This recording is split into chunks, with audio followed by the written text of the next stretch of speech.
Thank you very much indeed, Mark. Good afternoon, everybody from around the world. Welcome to the final meeting of 2020. And this is the second one of a series of two presentations by members of council. There will be 5 of us presenting this afternoon. Unfortunately, Stephen Harrison isn't able to join us for personal reasons. So the person in pole position is Richard Berry. There's a couple of very short announcements I'd like to make, that we're not using the chat facility today to answer questions, given that we've got 5 presentations.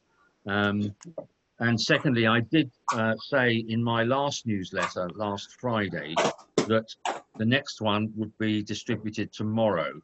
That is being deferred until Tuesday, possibly on Wednesday, because we have a management committee meeting on Monday and we have to consider a range of options, and then will probably be some additional information to be sent to members.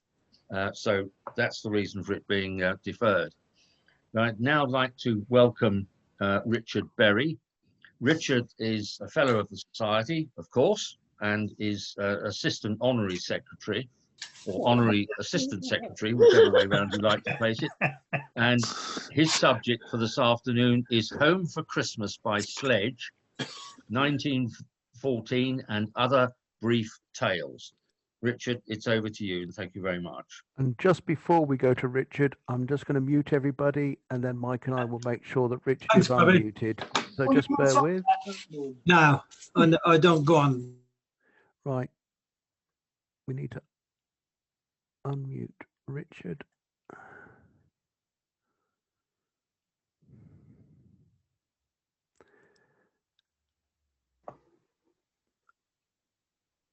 Mr. Berry, are you now unmuted? I am unmuted. I should be sharing the screen. And over to you then. So you need to, show us your slideshow from the start. There we are. That's good. It's all yours. It's all yours. Splendid. I thought what I would do is have a look at some of my First World War correspondences, just to see what references I could find to the Christmas period. The people I'm talking about are a long way from home, so they're often thinking about home. Now, if you'll behave yourselves, I'm going to give you one extra bonus slide, so there's a challenge for you. The first correspondence is a gentleman called Robert Simpson, who was working in Latvia at the start of the First World War, and he was quite keen to try and get home by Christmas. This is a postcard that he sent back to his home.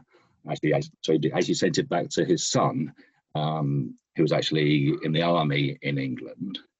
The card itself is printed in Riga, capital of Latvia. The only flag that people may struggle with is the one on the right-hand side in the middle, which is the flag of Montenegro. So he was stuck in Latvia, and now he's trying to get to Petrograd, which is now St. Petersburg. So the card is sent 17th of November. Now the dates on the postmarks are the Gregorian calendar, so that needs to be translated 13 days on. So it's actually the 1st of December in England. So he's allowed himself 25 days to try and get back. He had to go, I think, he couldn't go by through Germany due to hostilities. He couldn't go by ship because of the Baltic was not easy to get through at that particular stage. And the letter is to his son, John. His son, John, was in the 23rd London Regiment, and he was actually unfortunately killed at the Battle of Loos in 1915. So the Battle of Loos fought in northern France. Latvia actually did fall to the Germans in May of 1915. This is the second of the cards. This is sent to his only daughter. It's sent to his family home in Wandsworth, London, and he's actually arrived in St. Petersburg or Petrograd, and he's assuring his daughter that even if he can't get home by Christmas, he'll try to get home by the new year. This is the third card from the Simpson correspondence, and this is where the sledging part comes into it. So it's sent on the 16th of December using the Julian calendar. He's still in St. Petersburg, He's trying to get home to London. He's got 9 days.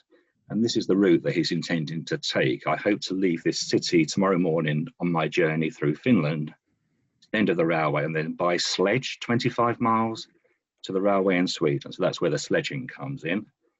He intended to head for northern Finland and cross to Bergen in neutral Norway, and then by ship to Newcastle. Now, I don't actually know if he got home because that's the end of the correspondence that I had. Unfortunately, war makes a great devastation on some families. Robert had 2 other sons. One was killed in 1916 and his final son was killed in 1917. So very, very traumatic. The second correspondence relates to a gentleman called Richard Murphy. He was part of a Powell's battalion when people were allowed really to just join up with their friends. In this case, the Irish Rugby Football Union was asking for volunteers, and what Robert managed to do was join D Company of the 7th Royal Dublin Fusiliers on the basis that he'd played for Wanderers Rugby Football Club, the second oldest rugby club in Ireland. His company went over to Gallipoli, and he was one of the 79 who actually survived and came off the peninsula. I think it's quite unusual. In 1916, there was actually a book written about this particular D Company. And in one of his letters, he actually refers to the fact that he appears in a book. So I thought that was quite unusual. I've shown an envelope from when he was in Gallipoli. And the person who censored it, William Key, is also is on the top right of the cover.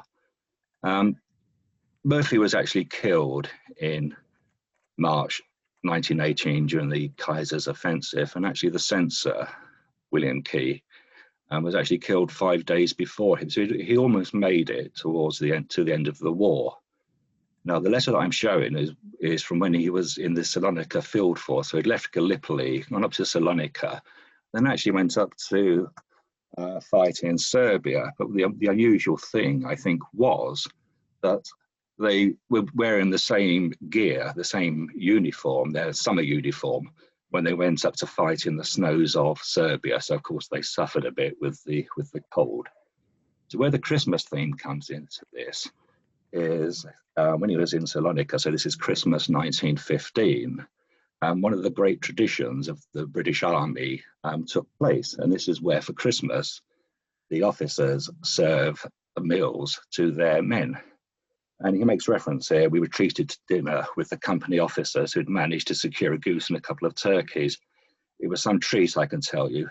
And then we got our mail the following day. So I think this also shows how important the mail was to the troops.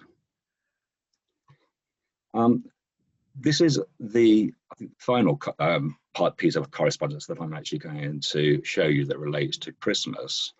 And I think for a change, I'm actually showing somebody who actually survived the war. So this is Christmases 1917 and 18. And this gentleman had actually had quite a difficult war, shall we say. He had quite eventful. So there's some extracts from letters at the bottom. The terrific bombardment, gas shells, a company of us were stormed, a company of special storming troops came over and tried to raid us. So this is my first reference that I found to the German stormtroopers. June 18, he was still equally unlucky, or lucky, possibly. I've had 2 doses of gas, all my officers were wounded, and I came through once again unscratched. In Christmas 17, he was in, he spent his Christmas in the front line, and a few days later, he was carried out with a dose of his troubled trench fever. And after the war, Christmas 1918, his Christmas was mostly spent trying to keep sober himself so he could look after the men who were not quite so sober, and the men's dinner to him was a great success. So when we had Murphy was being served the meals, and in this case, Pope is serving the meals to his men and things. And I think the final one I'm going to show is, and it's really a general question, what else was on the soldiers' minds when they were sort of thinking of home? And this is just an extract of page 3, or the bottom of page 3 of a letter. And this gentleman, Rudolph Ord, is saying, I try desperately hard to dream of you at night, perhaps too hard, because I never get beyond the stage of taking your... I like to think, what are people trying to guess here? I'm thinking, wouldn't it be quite nice if the editor of the London Philatelist received what you were guessing was going to happen next? But then I thought maybe it's probably best not to. And the answer is I don't actually know what was on page 4 of the letter, the next page, because the page was actually missing. So whether the censor took it, whether his wife was not quite so impressed with what his views were, I don't know. But he's a decent gentleman, was Ord. Eventually, after the war, he became the mayor of Preston in Lancashire in northern England. That's all that I wanted to say, so thank you very much. So back to you, Mark. Yes, thank you, Richard. And Chris King suggests that the answer, the next word is the word hand. I would have thought glove, but there we are. There we are, yes. Thank you. Thank you very much.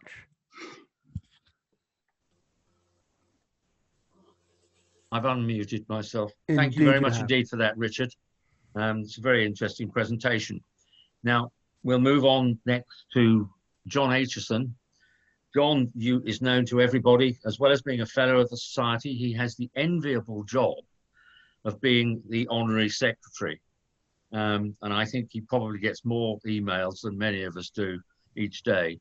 And John is going to speak to us about the ship that sank twice. Over to you, John. Thank you, Richard. Let me just see if I can get my slides up. Okay. So,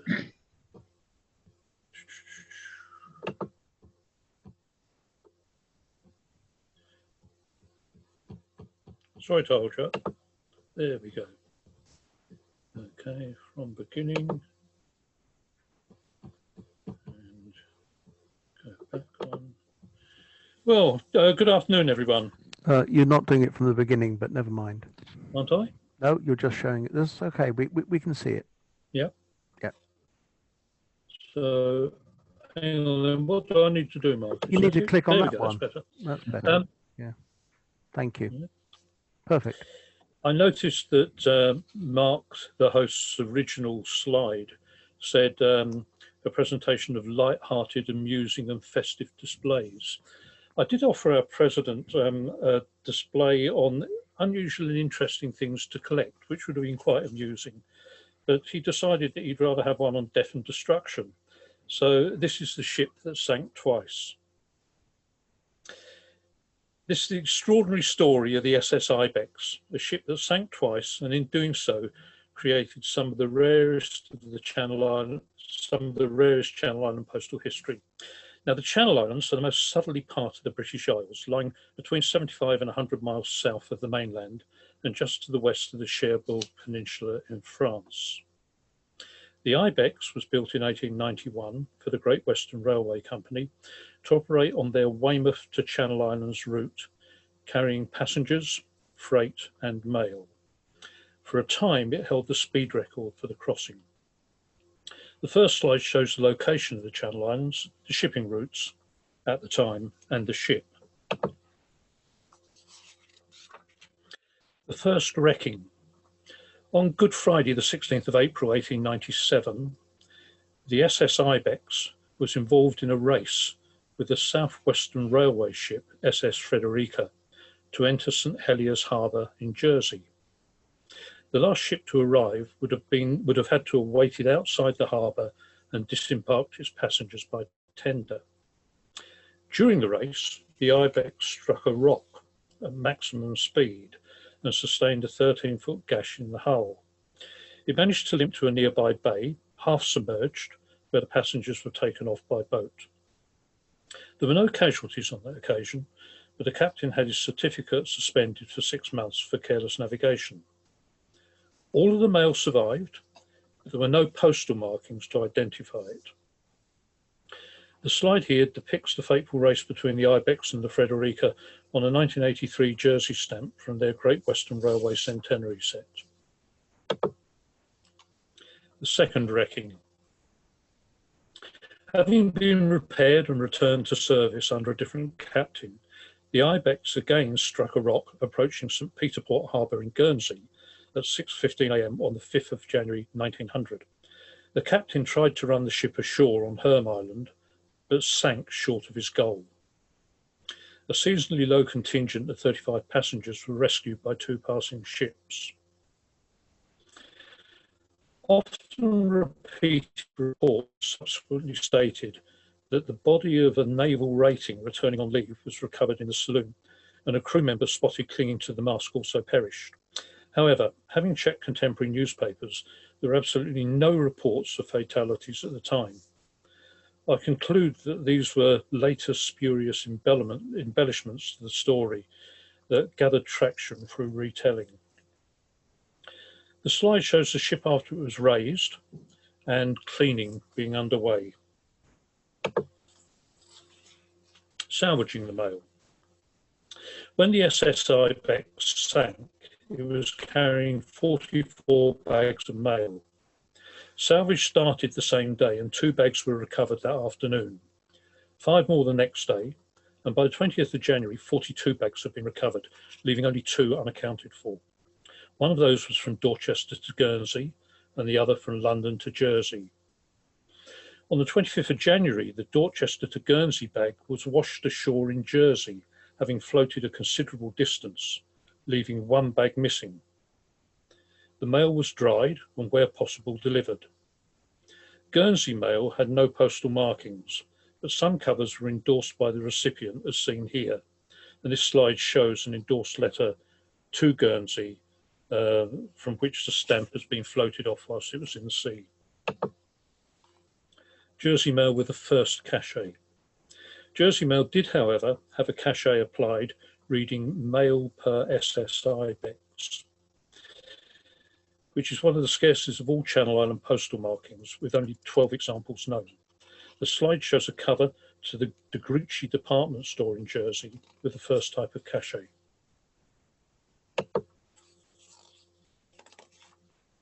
Jersey mail with the second cachet.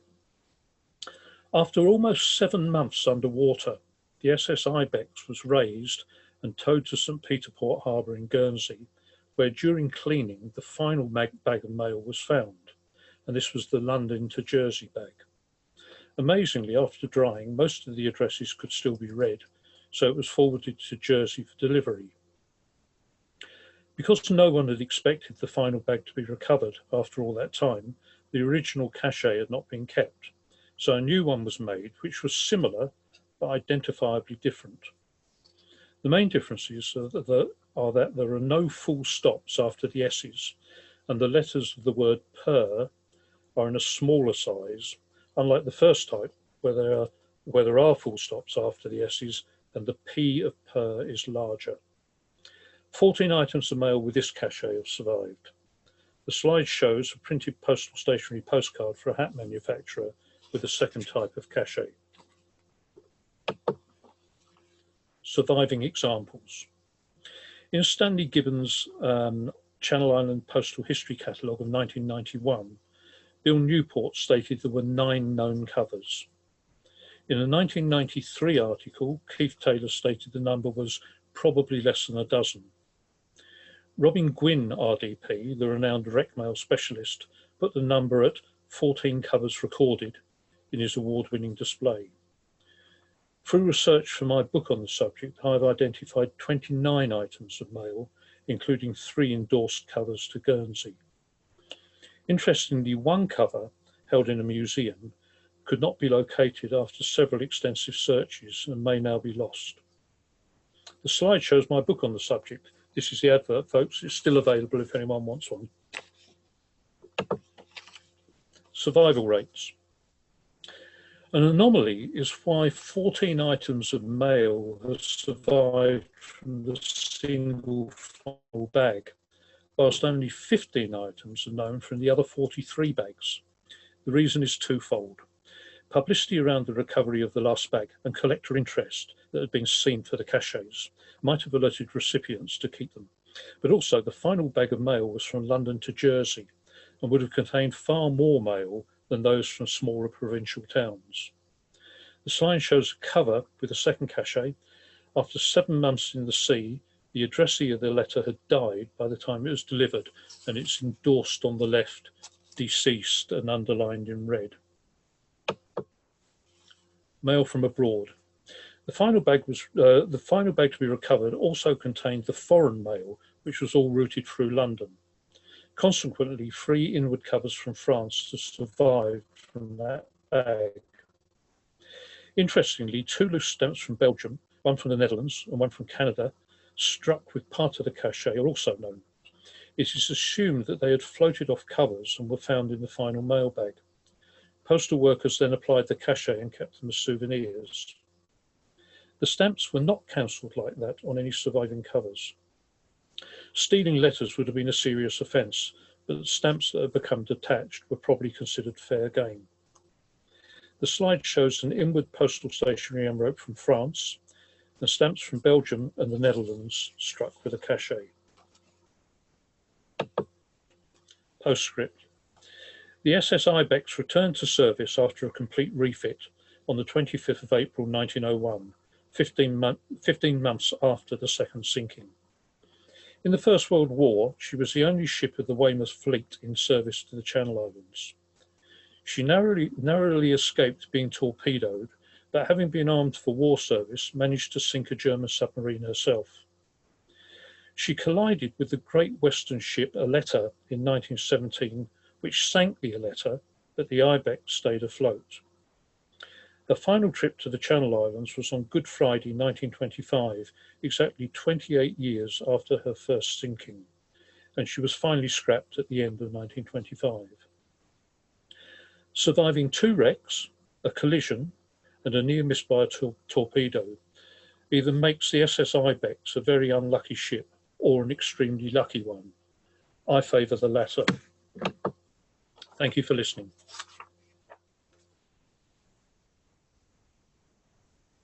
Thank you very much indeed, John, for that extremely interesting presentation on a ship that, and I favour the latter description, very lucky. The next member of council to present is John Davies. John, as well as being a fellow of the society, is a past president of the Great Britain Philatelic Society, and he's been for many years done an awful lot of work in promoting youth philately. And John's subject this afternoon is the 1890 Post Office Christmas card. Over to you, John. Thank you, Richard. I'll share the screen now.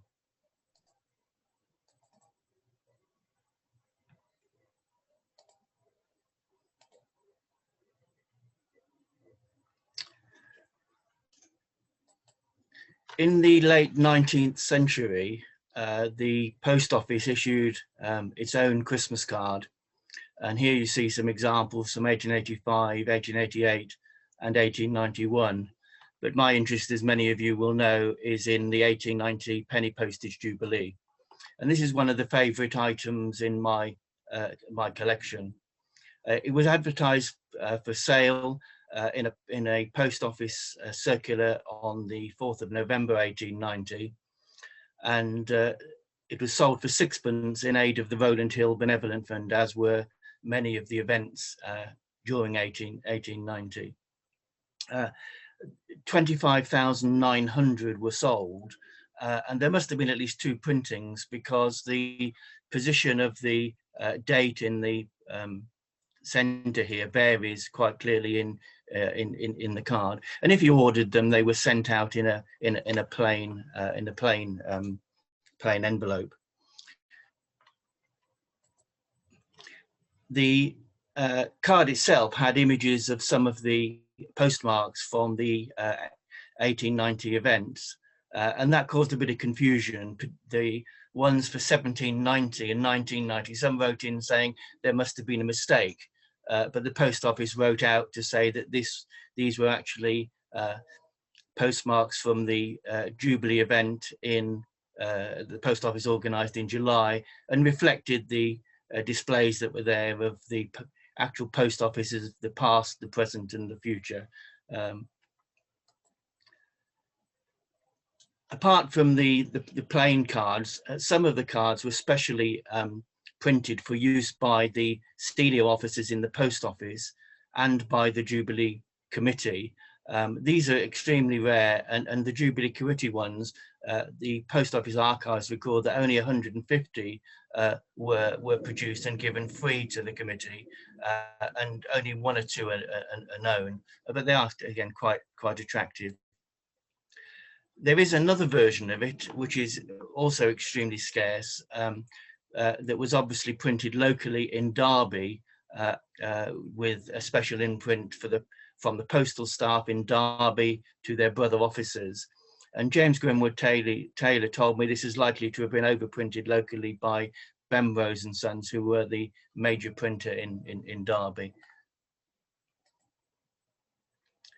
In 1979, members of the Philatelic Traders Society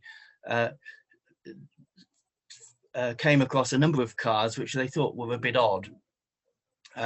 And they asked their members to send in any copies that they might have.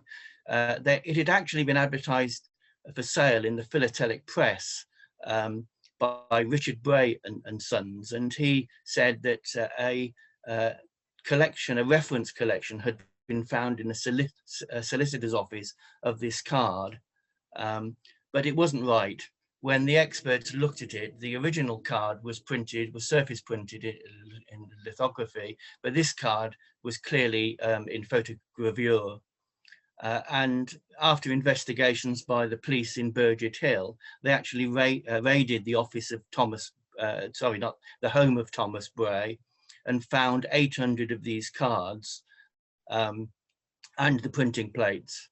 And they continued their investigation with some philatelic experts, and actually brought him to trial in 1982. And the late Francis Kiddle was the philatelic expert who pointed out that these would be clearly intended to deceive. And he was actually found guilty of 4 charges of deception, was given a 6-month sentence, which was initially suspended, and fined £500. The court also ordered that the stock of 800 cards that was left should be destroyed and the plates destroyed. So only around 200 of these cards are thought to have actually got on to the market. Interestingly, again, some of the customers who bought these had complained that they looked too new.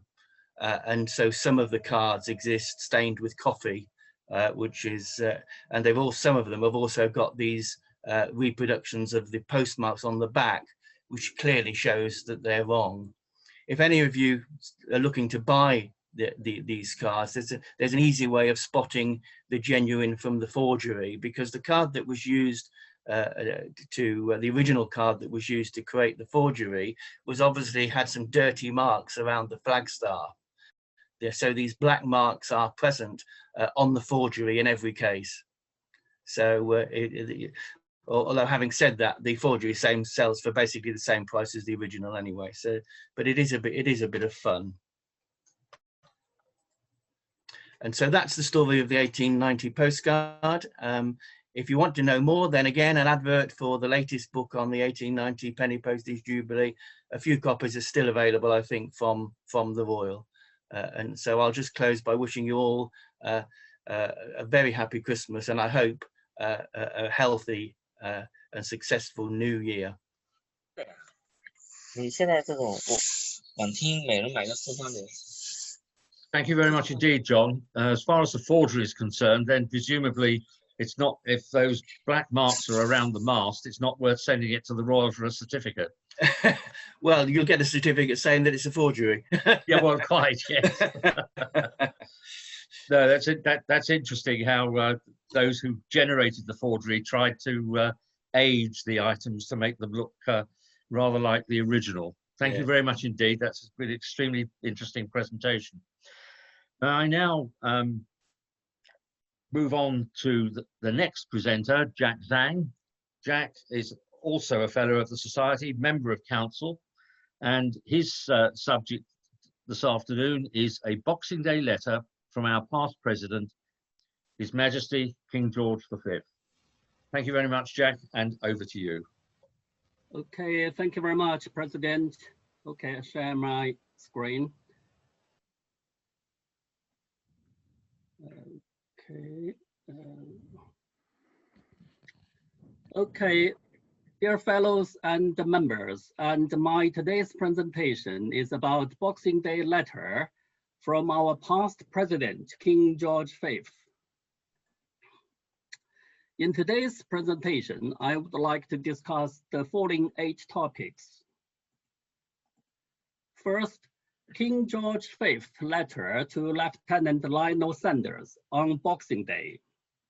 This letter was sent from Prince George to his friend, Lieutenant Lionel Sanders, by using the York Cottage printed stationery and signed G by Prince George at bottom left corner on front.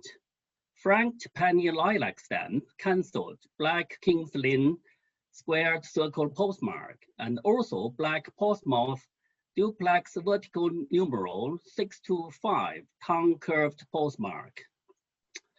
A black Sandringham code B date December 26, 98, date stamp on reverse.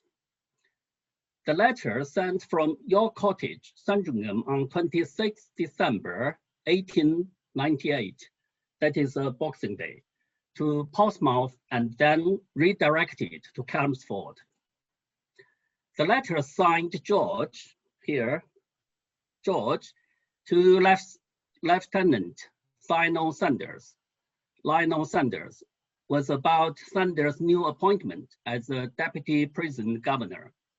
Prince George wrote that he was always ready to help any of his friends, wishing Mr. Sanders a very happy New Year, 1899. Prince George was appointed as a captain of HMS Crescent on 5th June, 1898. That is the HMS Crescent. According to the Navy and Army Illustrated, Volume 6, dated 4th, 1898, the Duke of York hoisted his pennant on board the first-class cruiser Crescent on 8th June, 1898. The photo on the left shows the Duke, the left, with the captain Stanley Cobble on the right, and the Duke's right-hand man in the Crescent, Commander Henry Campbell in the middle. One of the officers served in the Crescent was this letter's addressee, Lieutenant Lionel F.W. Sanders, who had served with the Duke of York before as sub-lieutenant in the Thrush throughout the whole commission, during which the Duke of York commanded that little ship. Second, imperial penny postage introduced on Christmas Day. Here I would like to point out another famous event in British postal history on the Christmas Day of 1898, one day before this letter. It was on that Christmas Day that the imperial penny postage came into force. According to the Penny Post by Frank Stuff, the Duke of Norfolk, he was the Postmaster General then, visited Queen Victoria and told her about the imperial penny postage. Her Majesty asked, "When does this come into force?" "We thought of the Prince's birthday," replied the Duke. The Queen inquired in her most icy tone, "And what prince?" "The Prince of Peace, ma'am, on Christmas Day," the Duke gave a quick reply. Third, becoming a member of the Philatelic Society London. On 2nd July 1890, Their Royal Highnesses, the Duke and the Duchess of Edinburgh, attended the event held at the South Kensington Museum to celebrate 50th anniversary of uniform penny postage and the penny black. At that event, the Duke revealed that their nephew, Prince George, later King George V, was also a very keen stamp collector. On 10th March 1893, the Duke of York had been graciously pleased to intimate his desire of joining the Philatelic Society London. After his election had taken place, it was unanimously resolved with much acclamation that he was elected the honorary vice president of the society. The Royal Highnesses of the Duke and Duchess of Edinburgh.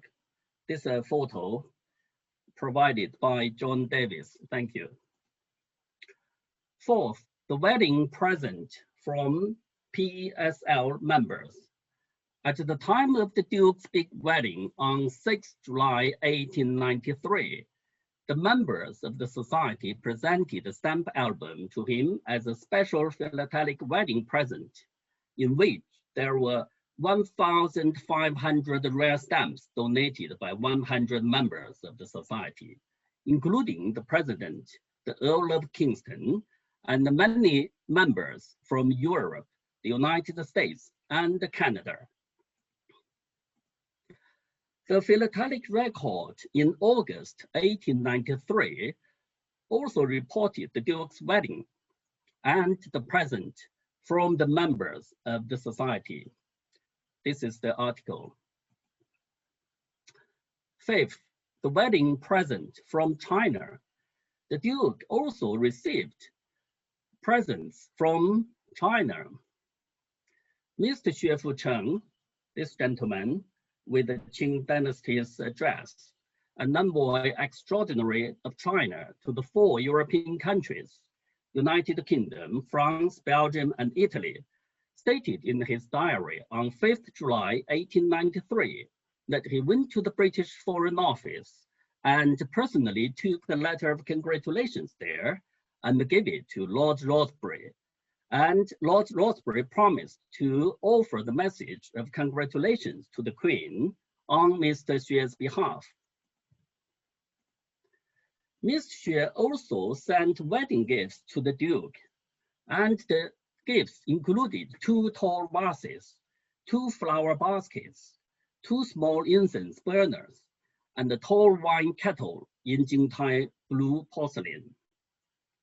The Duke expressed his appreciation by letter and claimed that they were the best gifts he had received for his wedding. Mr. Xue also attended the garden party together with another 2,000 guests from both the nobility and the high-level government officers. 6. The Royal Philatelic Collection. King George V built up the Royal Philatelic Collection on the basis of the collection of his uncle, the Duke of Edinburgh, who sold his collection to his brother, King Edward VII, and then King Edward VII gave this collection to his son, Prince George, later King George V. King George V collections were contained in 328 red stamp albums, which were called Red Stamp Collection or Red Album. The Red Collection contained all the stamps issued by the United Kingdom and the Commonwealth countries. There are countless unique and rare stamps in it, and it is recognized as the 5th best collection in the world. An article entitled "The King's Stamps" was published by Daily Mail to introduce this collection on 31st May 1910. This is the article by Daily Mail, and this information was provided by Michael Saifi a few years ago. Thank you very much, Michael. 7th, becoming our president and the name of FRPSL. On 29th May 1896, the Duke accepted the invitation to become the president of the Philatelic Society London and held this position until 1910, when he was crowned as King George V of Great Britain. Then he agreed to become the patron of the society. In early November 1906, the Earl of Crawford, he was vice president of the society then, had a meeting with the senior members of the council at his home to talk about the possibility of seeking the approval of the king to add the word royal to the society's name. After the meeting, he wrote to the Prince of Wales, the president of the society, about the society's name on 8th November 1906. On the following day, 9th November 1906, the Prince of Wales wrote a letter, this is the letter, to the Earl about the new name of RPSL.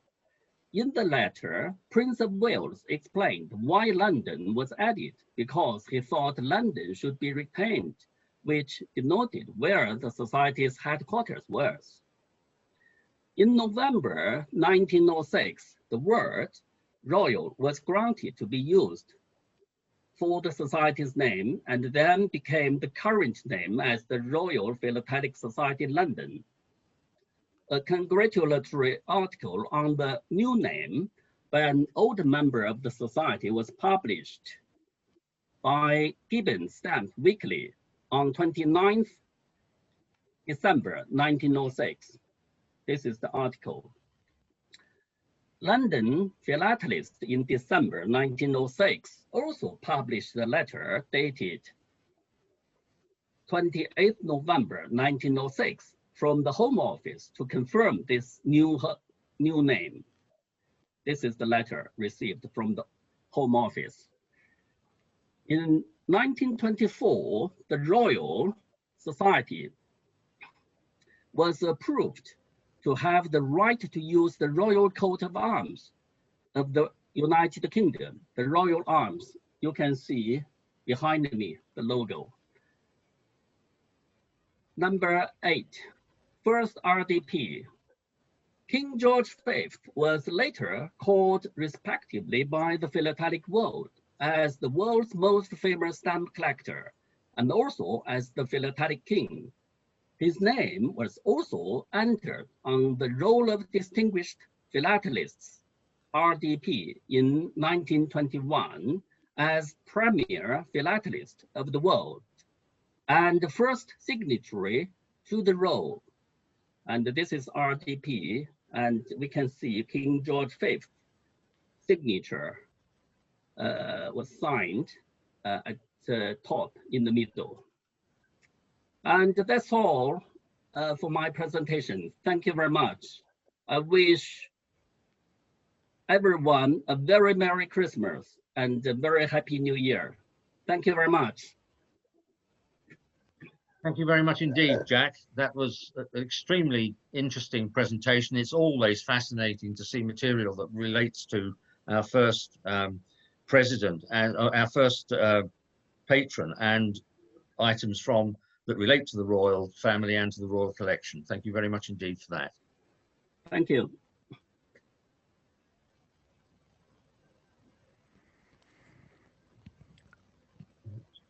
Right, I'm grappling with the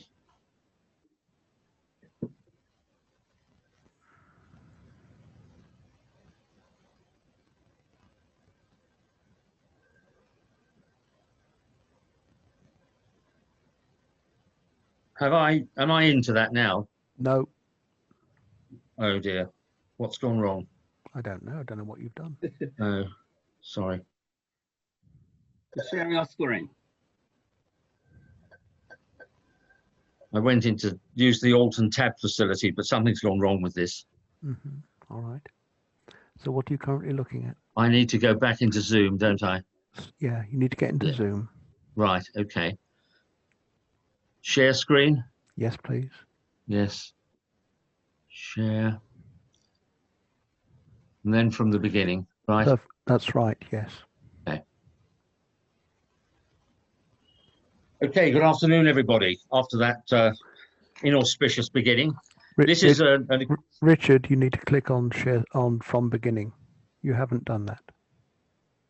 Right. Thank you. Now you have. Okay, sorry about that. That's all right. Thank you. Right, this is an accumulation of items that relate either to Christmas or they're humorous, and there's a couple of more modern items at the end. But we start with an 1834 comic Valentine, and I was told by the late a late president of the society that 1834 was a very early date for a Valentine, and the illustration here I think is quite amusing. So the inscription below reads, "Don't turn up your nose with such look of disdain, for fright as he is as handsome a swain as such an old maid, though dressed in the fashion, can hope to inspire with true tender passion. In the owl looks askance, his wisdom quite scared, that Cupid to form such a couple has dared, and the magpie protests with chatter and scorn against having scarecrows on Valentine's morn."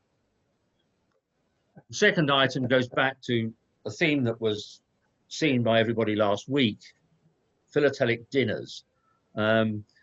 This isn't quite philatelic, but it has a royal flavour attached to it. It's an early 20th century Art Nouveau card, a souvenir of Queen Alexandra's Christmas dinner in 1902. And the inscription, I think, is very appropriate for us all. "May the new year bring comfort and happiness to you," because it's been so uncertain and at times extremely difficult this year. In the early 20th century, novelty postcards became a bit of a rage, and the post office had very strict regulations, particularly against attachments to postcards, and there's 3 of them here. The one at the top on the right hand side, everybody's doing it here at Weymouth. Well, if they did, then the recipient of the postcard would have to pay the letter rate rather as a postage due. Similarly, the item on the left, "I hear you've been very hard up for a while, but cheer up, I'm in the same boat. And I'll help you, old fellow, in excellent style. Here's something to keep you afloat." And a piece of cork was attached to the postcard. Again, that was charged postage due.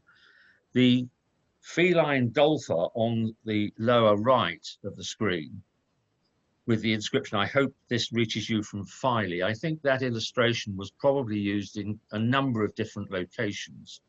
And the flap contain at the front conceals a pocket, and if you lift the flap, then there is a concertina of up to 12 illustrations of Filey or whatever location the card was used from. Again, that infringed the regulations and was charged postage due.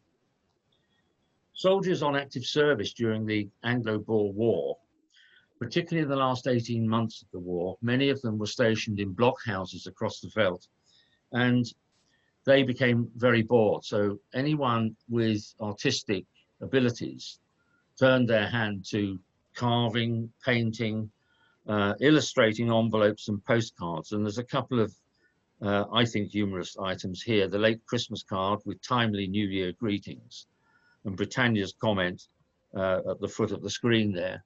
And the inscription on the lower right reads, "Oh, Law, I've forgotten the address. Wishing you a jolly new year. It's never too late," etc. The plum pudding on the felt represents something that's pretty standard at Christmas, the Christmas pudding. There are stories around the Christmas puddings prepared specially for Christmas, but I don't think now's probably the time to mention them. But it's an interesting cover sent from a soldier home, showing what he's getting up to whilst he's on soldiering duty in South Africa. A couple of other illustrations, I think I've shown these before, but they're quite humorous. News from the seat of war, Lord Roberts, who commanded the British forces in South Africa, and Kruger, who was president. And the one on the right-hand side, the 2 elves sheltering under a toadstool whilst it's raining very heavily, and the inscription, "Keep out of de Wet." Christian de Wet, of course, was one of the most capable generals commanding the Boer forces, and it's a very appropriate comment there. A couple of other Christmas postcards here. There is a tendency, I think, for people celebrating Christmas to imbibe to excess on occasions, and the one on the left illustrates quite suitably. Have you the job of bus conductor tried? How sweet to daily shout out, full inside. Kipling's quotation on the right-hand side is quite apt in the circumstances depicting Mal de Mer. I'm quite interested in Art Nouveau and Art Deco illustrations, and I particularly like these two here. The one on the right-hand side, the Art Nouveau postcard, illustrates the feeling that this artistry demonstrates, and also it's a local item from New Brighton, which is not too far distant from where I am. The Art Deco item is a very impressive and pleasant depiction of diners on a liner, and this was a postcard printed for the Red Star Line. It's not always the postcard itself, but the message that it contains that can be amusing. And this item from Tuck's celebrated posters series, Rossbach, Empress of Table Waters, and the lady who is making a polite inquiry from Port Sudan on the 4th of November, why her corsets haven't arrived. The illustrated cover on the right-hand side, from Brighton to Worthing, depicts a winged creature and with a poetic inscription, "Don't sit on a toadstool, for if the wind blows, you'll surely come down, but not on your toes." Montage postcards were also very popular. And there's two illustrated here, The Age of the Bustle and The Squire. And all the illustrations are very carefully made up from used or postage stamps. Presumably, they're nearly always cheap, the cheap end of the market, and nothing expensive. You wouldn't use penny blacks or pound green stamps from the reign of Queen Victoria. And these two here, I think, are quite carefully crafted. I have to work in something Sudanese from somewhere, and Dapper Mr. Frog, don't forget the stamp, please. A tacit reminder. And the lower one, I'm not sure I favour stamps, Sudanese camel postman stamps being eaten by mice, but it illustrates humorously the point not to forget the stamp. Montage postcards also were featured on stamps from abroad, and this one is particularly carefully and intricately designed, with all the figures and accessories having been made from the 1913 to 33 definitive stamps of China. Moving on then, we're rapidly approaching the end. A few years ago, well, the first paragraph here speaks for itself. I received a letter from an auction house, and I'm not going to say which one it was, inviting me to consign my collection or surplus items for sale in one of their future auctions. I was reminded of this about a month ago when I saw that Royal Mail have decided or have just issued stamps celebrating Star Wars. I prepared a reply to the letter from the auction house that I received because it was addressed not Dear Mr. Stock, but Dear Mr. Spock. And I thought overnight whether to send it and decided not to, but I still had the draft and I thought that it might be worth sharing it today. But my reply would have been, although I'm not extraterrestrial, I am beyond the final frontier of potential vendors because I do not have the enterprise to explore brave new philatelic worlds and boldly go where no philatelist or postal historian has gone before. And I shall therefore cling on to my existing collections. Unfortunately, our engineer, Mr. Scott, reports that the transporter is broken and Spock, Scott and Stock are unable to repair it with vulcanite. Therefore, beam me up is not an option. Yours in perpetuity, Mr. Spock. And finally, Jenny and I went to the Melbourne exhibition, which was in 2013. And after the conclusion of the exhibition, we did what we usually do when we're visiting philatelic events overseas. We have a holiday afterwards. And we drove the ocean road to Adelaide and took a day or a few hours trip across to Kangaroo Island. We went on a guided tour, and at one place where we stopped, the guide, because I'd taken a photograph of a post office, an old post office that had been renovated, he said to me, "Are you interested in post offices and post boxes?" And I said, "Well, yes, I have a slight interest in it." We went to a village called Vivon Bay, and it became quite clear whilst we were there that the inhabitants had created their own post boxes out of recycled materials. And the top right-hand photograph shows several of those items, and there's more just below. But there are three that my attention was specially drawn to. And the dustbin, well, of course, that is for junk mail. The refrigerator above it, I would suggest that's for returned or undeliverable mail, because it gets warm in Australia on occasions, and you need somewhere to keep the mail cool. And finally, the microwave on the left-hand side, well, obviously that's for hot mail. So a little bit of Dropbox just to bring the display to a conclusion and this afternoon. Thank you very much indeed. May I, at this point, thank all the presenters for their presentations this afternoon. We hope you've enjoyed them. I also wish to thank everyone attending. We've had a total of 144 members, fellows and guests attending this presentation. And I take this opportunity to wish everybody a very happy Christmas and a different, productive, and more settled new year. And I look forward to certainly the renewing meetings at 15 Abchurch Lane and meeting people in person rather than having to rely upon a constant relay of Zoom meetings. Now, as I mentioned earlier, there will be a newsletter sent to all members next Tuesday, or possibly Wednesday. I'll try and make sure it goes out on Tuesday though. That concludes the formal part of the meeting today. We will remain Zoomed so that everyone can chat if they wish after the close of this formal part of the meeting. And thank you very much indeed once again for attending.